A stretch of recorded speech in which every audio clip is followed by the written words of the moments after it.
Okay, Torture Toffee here with Glenn from Bang Average Arrows. Do you want to tell people a little bit about your channel before we get started? Yeah, so thanks for having me on.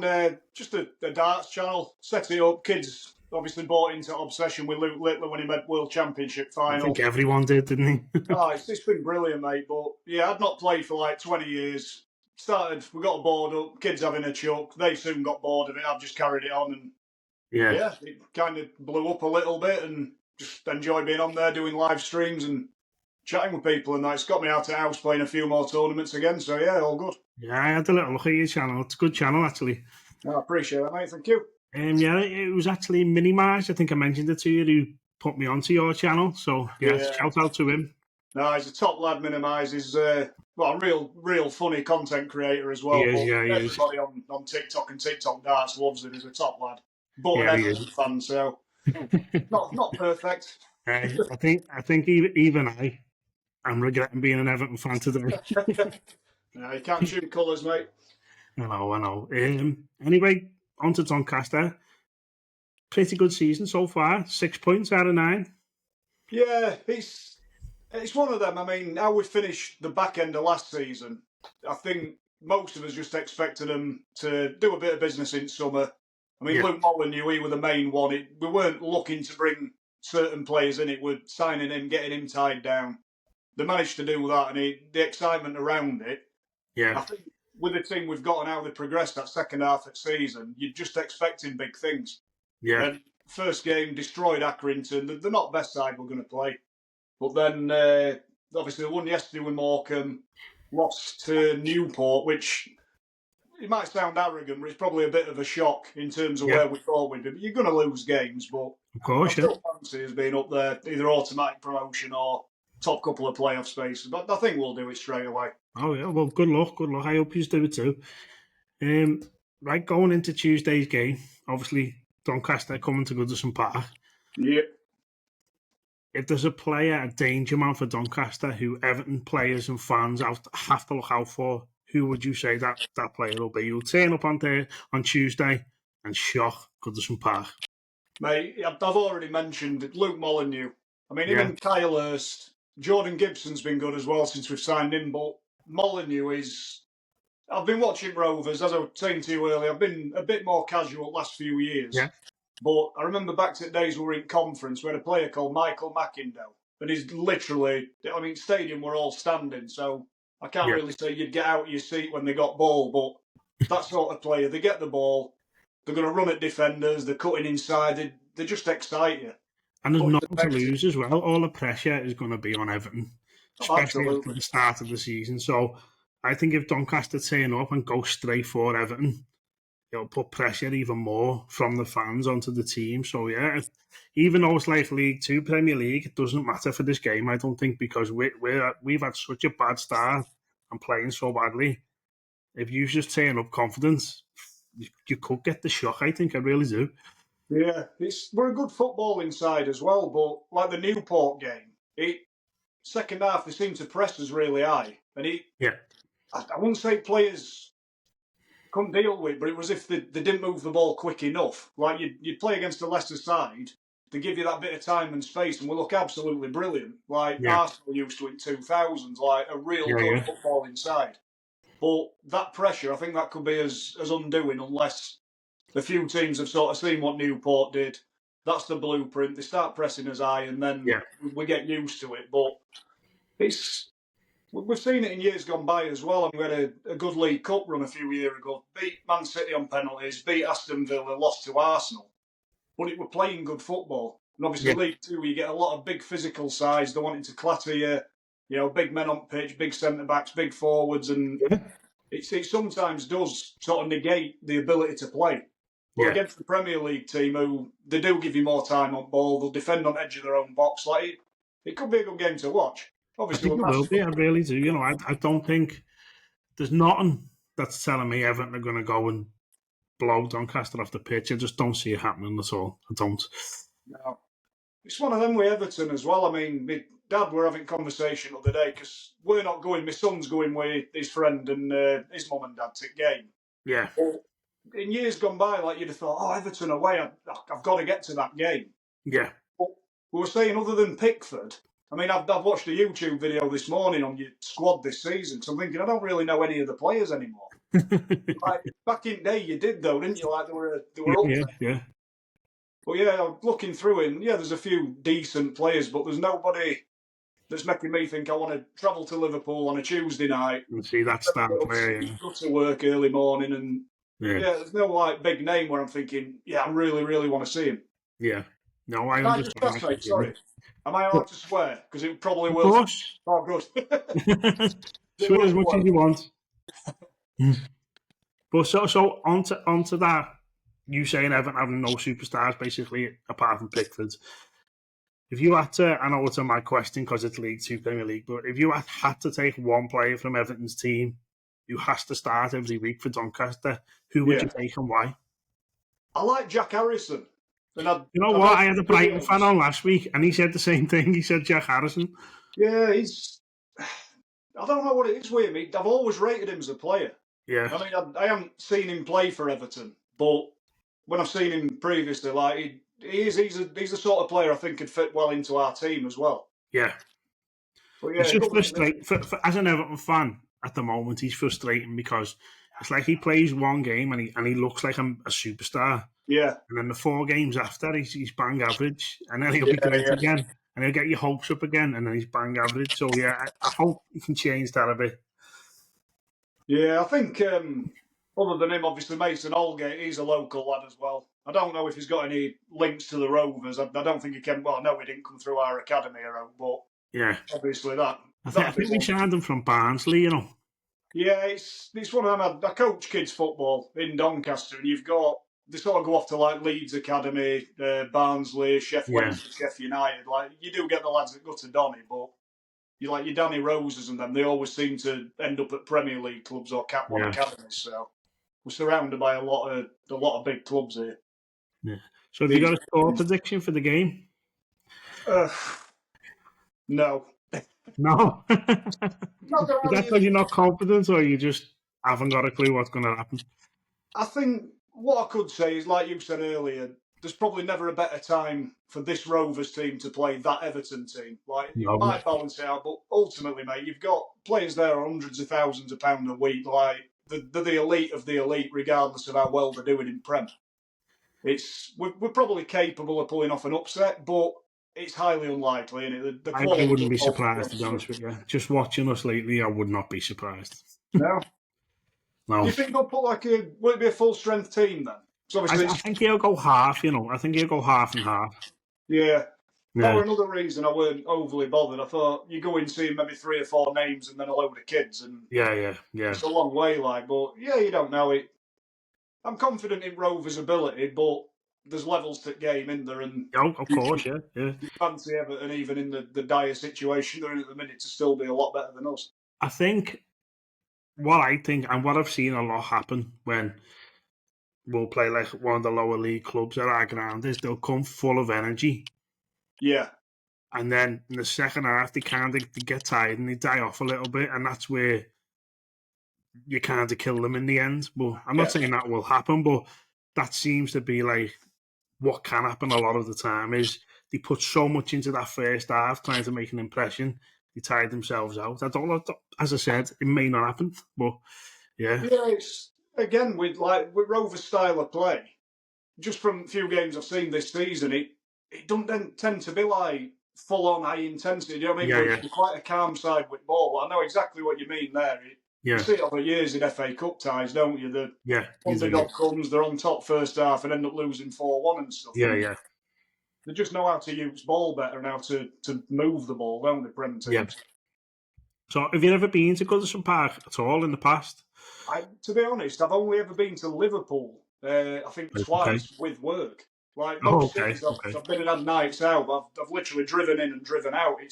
I don't know how it's never happened, to be fair. Even Anfield, I've never been there. I was only asking because obviously it's our last year at Goodison, so everyone who comes on, I like to ask them, have you got like a favourite memory of Goodison Park? Now, it doesn't matter. Obviously, I mean, it's harder for you because Doncaster and Everton don't play each other a lot anyway. No. So, is there anything you can give me back to that question at all? A favourite memory, Goodison? Not so much. I mean, I think the links with the Rovers and Everton are probably the one thing I can say. Like Ian Snodding back in day and things Right, like okay, came back as our manager in conference. So yeah, that's sort of my awareness of Everton. But in terms of Goodison, there is yeah. one thing I can say. So a friend of mine, he was he owns the company that did the diving. You know where obviously they're building it over a quay or something, aren't they? I think. Oh, do you mean Bramley Moore, the new stadium? Sorry, yeah, the new stadium. So a friend of mine, they did the diving contract to see if Oh, it was right, like okay. structurally right and found unexploded bombs and stuff. But other than that, Really, yeah. very few links to Goodison. Wow. Okay, okay. That's fine, that's fine. Okay, So how do you think Doncaster will finish this season then? like I say, for me, we've got to be up there, but it's a long season, and like injuries always play a part. Of But I course, think yeah. ultimately, other teams in this league, we should be as strong as anybody. So for me, automatic promotion. I won't say you expect it, but I genuinely feel that's the level we're at. Or Okay, if yeah. not, playoffs as a minimum. It's got to be. Yeah, no, I love the optimism. I wish I had it. Yeah, And it's always been there, trust me. if I can ask you, where do you think Everton's season will finish? Do you think they'll stay away from relegation come the end of the season, or do you think this is the season? Exactly that comment you've made there. Do I think this is the season? Like, they're flirting with it, aren't they? And they have Yeah, done for a while, but I think when it comes to Christmas, you'll have more of an idea by then. If they're not picking many points up at all, it's going to be a battle, isn't it? it is. And do you think But it's, Sean Dyche will last the season? again, I mean, just from watching your videos, you're obviously not a fan. I liked him at Burnley, but Do you know what? I think people have took that a little bit out of context. That was in the heat of the moment yesterday. right, It's not that I'm not a fan of Sean Dyche. I yeah, do think he can be a good manager, but every manager has them little things that just annoy you, and I think he's very stubborn with his favourite players. yeah, Like you'll never see him to drop Jack Harrison or a Dwight McNeil. He'll always play Decore as a number 10. And they're the type of things that really irritate fans. Mostly Michael Keane playing at the back. Like, yeah. we just don't rate him at all. And I It's think he maybe a could. bit of a. What's that, Sorry, sorry? no, I'm going to say so. It's maybe like a bit of a small club mentality, in it, with the manager. Like, he were at Burnley, achieved great things with Yeah, sort of an undervalued squad, if you like. And then, again, like we said earlier, it's not like Everton have got massive superstars that you imagine will have huge egos, but it doesn't always transfer well, does it? I mean, David Moyes at Man U, I'm not saying West Ham are a small club by any means, but I think no, it's a totally different job when you're dealing it is. It's with totally that different level of play. pressure. Yeah, Yeah, and football in like Liverpool, same as it is in North East, it's life, isn't it? it is. It So is the life, yeah. you've got to hit the ground running, otherwise you're on back foot straight away. If fans turn against you, it's job's Yeah. fucked, isn't it? I'd still say most fans are with him. Yeah, It's just that stubbornness, what's going to be his undoing in the end if he doesn't start making changes. I mean, you sign new players, in my opinion, to improve your team. yeah, Now, we've signed players who Everton fans think are good players, and he's not playing them. They're all on the bench, and it's like, it's frustrating when you're getting beat 3-0, 4-0, and he's not starting them players. He's just sticking to the same, what got us in relegation battles in the past. So it's like, it's why bother frustrating. getting? Yeah, it's frustrating from that point of view. So we just can't work out why he's sticking to what hasn't really worked, if you know what I mean. And that's where the frustration comes in. And that's where probably people think I don't like Sean Dyche. I do like him, but in the heat of the moment when you're watching a game, you're getting battered 4-0. Yeah, That just comes out of me. I can't help that. it's the same with like England in Euros, weren't it? Yeah, it was. They're sat there and you're thinking Bowen can change a game, Anthony Gordon can change a game, Yeah. get them on, and then they give them 10 minutes, and it's. But again, we only see not what we want to see, but like you just think, name, oh yeah, they were brilliant for Newcastle. You don't know how they've been performing in training. No, that's true. There That's might be true. a reason for it, Yeah, or it could just be, like you say, he's got his favourites. They're the ones he knows 3-0 down, chips are down, they're going to knuckle down, yeah, battle on and try and win you a game. Other lads, they might not be showing that effort in training. You might think, fuck them, why am I going to put them on pitch when they don't look like they want to be? there's a lot goes on in there at top level. You can also look at it as some of the best players in the world have never been great trainers. Like you've heard it many times. Oh, he was terrible in training, but when he turned up on a Saturday, he was the best player on the pitch. So sometimes you've got to just show the fans. Then, if you think these players are that bad, they don't deserve to start. Let's see it. Start them and let us see that they don't deserve to start. Prove us wrong. You know what I mean? Yeah. It's an awkward one, but like you say, when you're bringing players in, you expect they're doing it to improve the team. Yeah. And then they sit them on bench, like you say, I don't know, it's baffling, isn't it? I'll be honest, like top level football, I've kind of fallen out of love with it a bit. I think when you get older, you understand like the business side of it more, and the human side. Like as a kid, it's all magic, innit? But when you realise the normal people, they're doing a job. Yeah. And you sort of see it from that point of view. That there's a lot more goes on behind the scenes than what you see on match at day highlights or a TikTok video with someone doing 1,000 step overs.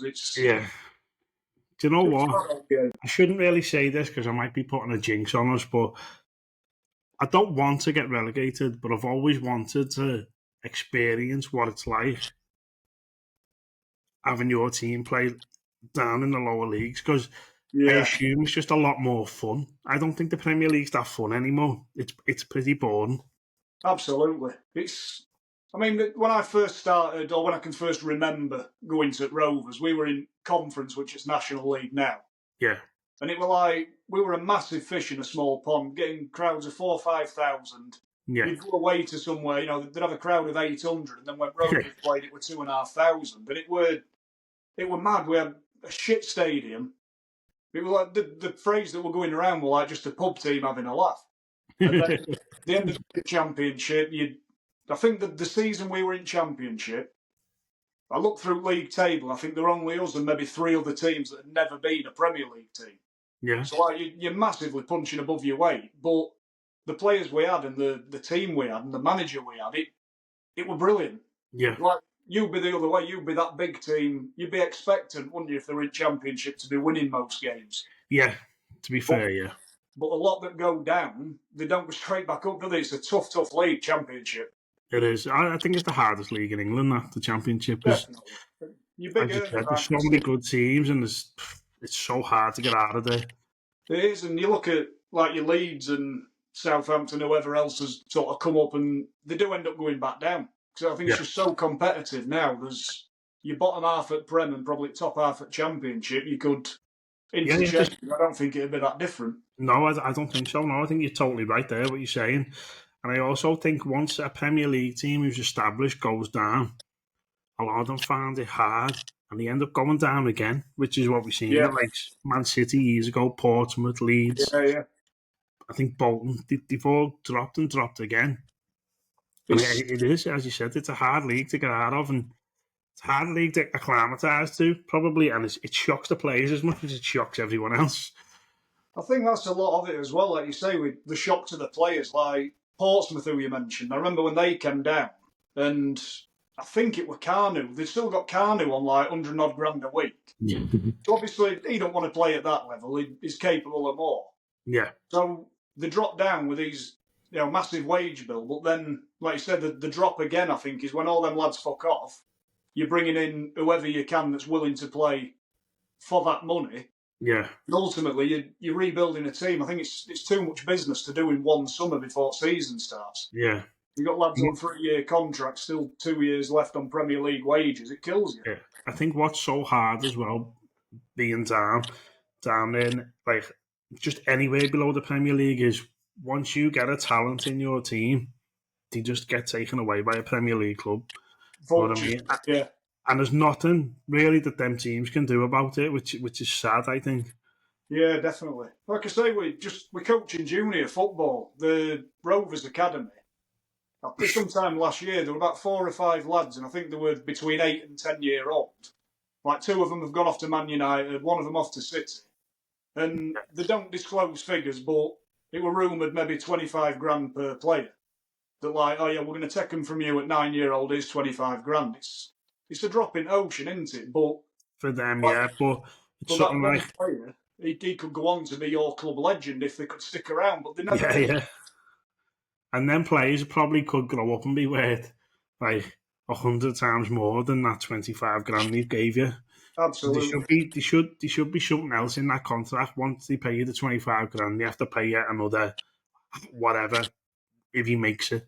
I think they do have it, don't they? Like I can't remember the ruling, but I think it's like an under 23 player. If they sign, I can't remember, but like, yeah, basically if they're on like a scholar contract or something, they get signed as a pro with a different club and they're under 23, there's like payments for appearances, and if they end up in top league, and they'll structure it right, won't they? But ultimately, like, you can't blame the kids and the parents either. No, you can't. Like, you can't.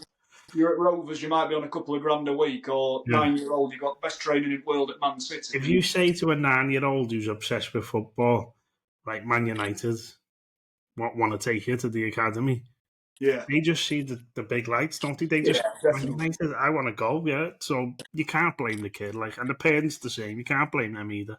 No, and it's hard grafting it for the parents. They're the ones driving them everywhere and sacrificing their own life on a night time. They're going to want a reward, and you're going to want best for your kids, aren't you? Of course. Right, Glenn, I'm going to press you for a prediction. Just give me a score and stay positive. Doncaster are going to win. What score? Let's go. Mate, you're killing me here. Do you want me to go first? Yeah, go on. What do you think? Right, I'll stay positive, and I'll say 3-1 Everton, and I'll say, because you've mentioned him, like me Brighton fan Luke last week mentioned him, I'll say Jack Harrison first goal. Right, sound. I will go. I think 2-2. If we're gonna pull a result off, I reckon a 2-2. We are capable of conceding goals, but we can score them. Yeah. Like I say, the tiredness in second half might play a part, but like I said earlier, I don't think we'll have a better chance of going to a Premier League club and maybe getting a result. I don't think you will either. We've done it before, we could do it again. Let's go with that. Of course, you've got a dream. Well, what's the point? Like you said as well, you're very capable of scoring goals. We're very capable of conceding them, so it should be a good game. That's what you want, an entertaining game for fans. It is, and let's hope it is. Yeah, I'm sure it will be. It's like I say, my son's going to the game, like, they're going to love it. They're at a Premier League ground. We could get 9-0, and they'll still come home and like, oh, I've been to Everton, I've seen Rovers. They just love it. Yeah, and they've got that little, I know it won't mean much to them now, maybe, but when they're older, they might think back and think, do you know what? I went to the last ever time Doncaster played at Goodison Park because it's gone now. Yeah, that was the only thing that would sort of pulling on my heartstrings a bit. I thought, I've never been. I'm not going to get a chance again, do I go? But like I said, just with work and that, it's just too much. I know how that is, working kids. It's just, I know. But now, okay, so are you happy if we wrap that one up there? Yeah, sound, mate. Right, Glenn, thank you very much for coming on. I really do appreciate it, and good luck with your darts channel. Yeah, no, I appreciate you having me on, mate. Thanks for asking. Big shout out to Minimise as well for sorting it. Yeah, big shout out to Minimise. Thank you very much. Okay, mate. So, I'd say good luck for Tuesday, but I wouldn't really mean it. So, I hope your lad has a good time anyway. No, I'm sure he will, mate. Thanks a lot. Okay. See you soon, mate. Bye. Cheers, Paul. Bye.